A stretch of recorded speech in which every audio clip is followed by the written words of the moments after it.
আসসালামু আলাইকুম রহমতুল্লাহি ওবরকাতুহু। সম্মানিত দর্শক, ইরান যুদ্ধ নিয়ে অদ্ভুত সব ঘটনা ঘটে চলছে। প্রতিদিন যুদ্ধক্ষেত্রে যেভাবে অদ্ভুত ঘটনা ঘটছে, যুদ্ধের বাইরে আরব দেশসমূহ, আরব দেশের যে প্রতিবেশী রয়েছে, উত্তর আফ্রিকা যেমন মিশর, লিবিয়া, তার সঙ্গে সঙ্গে ইথিওপিয়া, উগান্ডা, এ সকল অঞ্চলে পুরো রাজনীতির কোর্স এখানে উল্টে গেছে। ইরানের সীমান্তবর্তী যে সকল দেশ রয়েছে,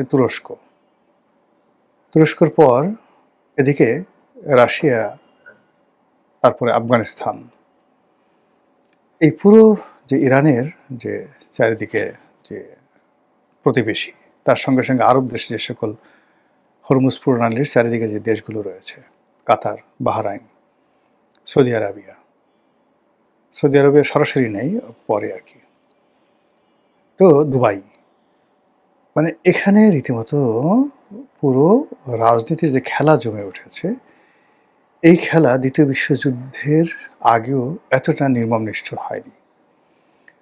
এই যুদ্ধে সরাসরি ইসরায়েল এবং আমেরিকা জড়িত। আর ইরানের সঙ্গে দৃশ্যত কেউ নেই, কিন্তু এখানে তুরস্ক লজিস্টিক সাপোর্ট দিচ্ছে। ইরানের সাথে চীন এবং রাশিয়া পরিপূর্ণভাবে তারা তাদের সমস্ত প্রযুক্তি দিয়ে, টাকা দিয়ে, অর্থ দিয়ে ইরানকে সর্বোচ্চ সহযোগিতা করে যাচ্ছে। যুদ্ধের ময়দানে ইরান একের পর এক আশ্চর্য ঘটনা ঘটিয়ে চলেছে এবং এখন পর্যন্ত ইরান তাদের মধ্যম রেঞ্জের যে সকল অস্ত্র-শস্ত্র রয়েছে, এগুলো ব্যবহার করছে এবং ব্যবহার করে আসলে সত্যিকার অর্থে ইসরায়েলের যে কী পরিমাণ ক্ষতি করেছে আমরা জানি না। ইসরায়েলের নিয়ন্ত্রিত মিডিয়ার কারণে তাদের যে অভ্যন্তরীণ যে সকল ক্ষয়ক্ষতি, ওখানকার রাজনীতির যে পরিস্থিতি, এটার যে একেবারে হুবহু অবস্থা, সেটা আমরা জানতে পারি না এবং এই কারণে যে যার মতো করে পছন্দ মতো ন্যারেটিভ তৈরি করে এই যুদ্ধকে আরও ভয়াবহ করে তুলেছে। অন্যদিকে ইরানের অভ্যন্তরেও কী পরিমাণ ক্ষয়ক্ষতি হয়েছে এবং ইরান এই মুহূর্তে আসলে কেমন আছে, এটাও আমরা কিন্তু জানি না। আমরা আমাদের আবেগ অনুযায়ী যারা পশ্চিমা ঘেঁষা, তারা আমেরিকা এবং ইসরায়েলের পক্ষে কথা বলছে এবং আমি এখনও দেখলাম যে ডোনাল্ড ট্রাম্প যে কথা বলছেন, হাজার হাজার মানুষ তাকে সমর্থন জানাচ্ছেন। আবার ইরানের পক্ষে হাজার হাজার মানুষ, লক্ষ লক্ষ মানুষ তারা সমর্থন জানাচ্ছে। কিন্তু যেটি সত্য, একেবারে ধ্রুব সত্য, সেটি হলো এই যুদ্ধের আগে ইরানের যে রাজনৈতিক পরিস্থিতি ছিল, বিভেদ ছিল এবং অনেকে রেজিমের বিরুদ্ধে বা রেজিম চেঞ্জের জন্য আমেরিকা এবং ইসরায়েলের সহযোগিতা পর্যন্ত নিয়েছিল, তারা সবাই এখন প্রো ইরানিয়ান হয়ে গেছে, দেশপ্রেমিক হয়ে গেছে। কোনো রাজনৈতিক বিভেদ নাই, যুদ্ধের এই ময়দানে পুরো জাতিকে ঐক্য করে ফেলছে। অন্যদিকে ইসরায়েলে রাজনৈতিক বিরোধ এখন তুঙ্গে এবং সামনে যে নির্বাচন, সেই নির্বাচনে নেতানিয়াহুর যে পতন, এটা অনিবার্য হয়ে পড়েছে। অন্যদিকে লক্ষ লক্ষ মানুষ ডোনাল্ড ট্রাম্পের বিরুদ্ধে রাস্তায় নেমে এসেছে আমেরিকাতে। তাদের বক্তব্য হলো, আমরা কোনো সম্রাট চাই না, তৃতীয় সম্রাট চাই না। তৃতীয় সম্রাট মানে তৃতীয় বিশ্বযুদ্ধ যে শুরু করেছে, এরকম তৃতীয় কোনো সম্রাট আমরা চাই না।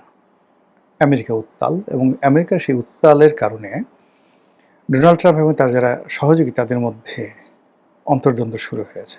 প্রথম 4-5 জন পররাষ্ট্রমন্ত্রী, তাদের প্রতিরক্ষামন্ত্রী এবং ভাইস প্রেসিডেন্ট এবং ডোনাল্ড ট্রাম্প, এদের মধ্যে এখন আর সেই আগের মতো ঐক্য নাই।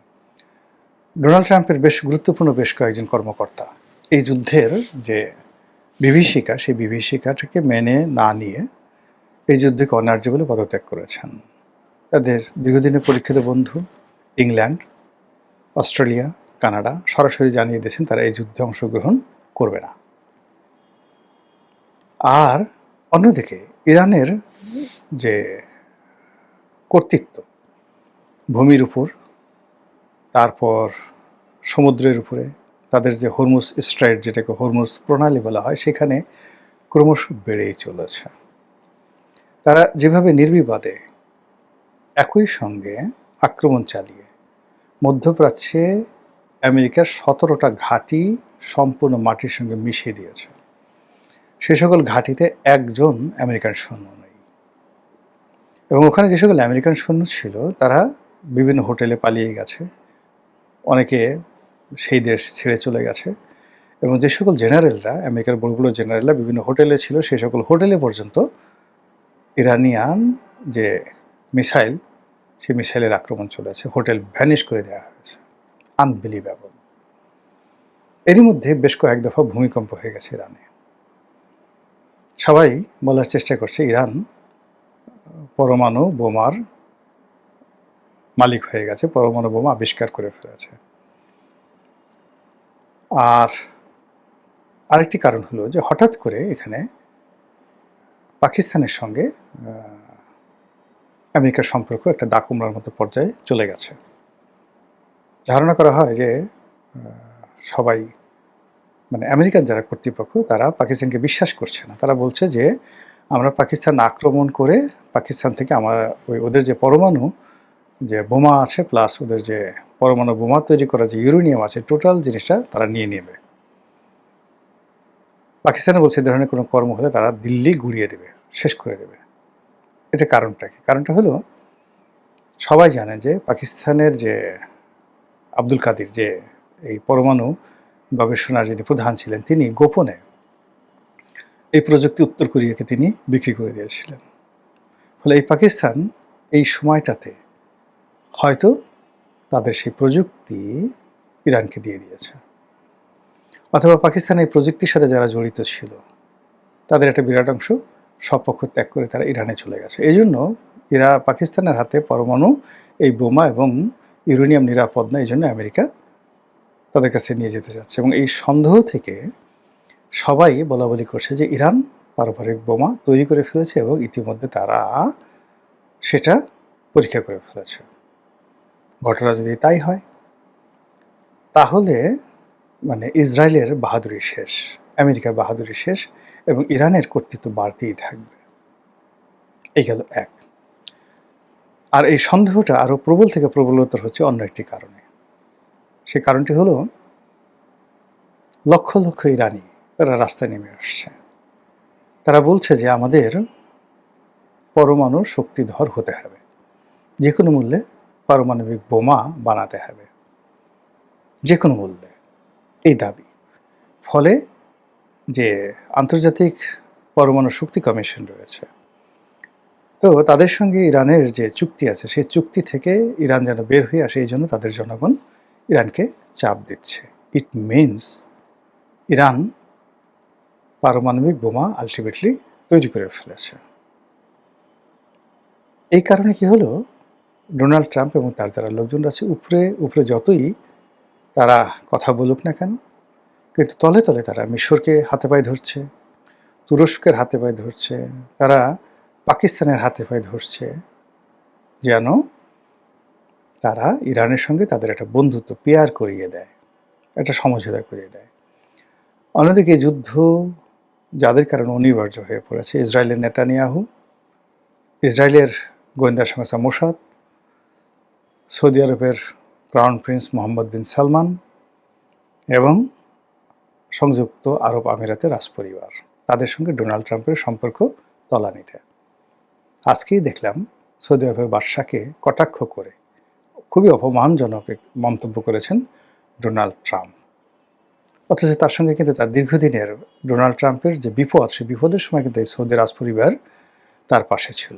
এবং পুরো সময়টা জো বাইডেনের সঙ্গে সৌদি আরব কোনো সংযোগ স্থাপন করেনি, বরং জো বাইডেন যে কয়বারই সৌদি আরব আসার চেষ্টা করেছেন, তারা একেবারে সদল বলে সৌদি আরবের সেই এয়ারপোর্টে সেই অপমানিত হয়েছেন।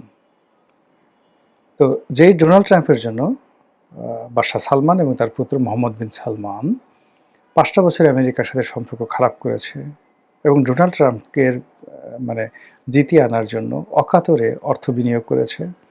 আর ডোনাল্ড ট্রাম্প ক্ষমতায় আসার পরে ট্রিলিয়ন ডলারের তারা বাণিজ্য এবং সামরিক চুক্তি করেছে। এই যুদ্ধ ঈমান নষ্ট করে দিয়েছে ডোনাল্ড ট্রাম্পের। এখন সে তার বিশ্বস্ত পরীক্ষিত বন্ধুদেরকে অপমান করছে যে, এরা আমার পা ধরতেছে, এরা মাথা নোয়াইতেছে ইত্যাদি বাজে কথাবার্তা। তো বোঝার চেষ্টা করুন যে কি অবস্থা তৈরি হয়েছে। ইরান যুদ্ধের কি পরিণত হবে এখন আমি বলছি আমি জানি না। যেটা বললাম এই সার্বিক খবরাখবর থেকে যতটুকু বুঝেছি ততটুকু বললাম। মহান আল্লাহ আমাদের সবাইকে হেদায়েত দান করুন এবং হেফাজত করুন। আসসালামু আলাইকুম ওয়া রাহমাতুল্লাহি ওয়া বারাকাতুহু।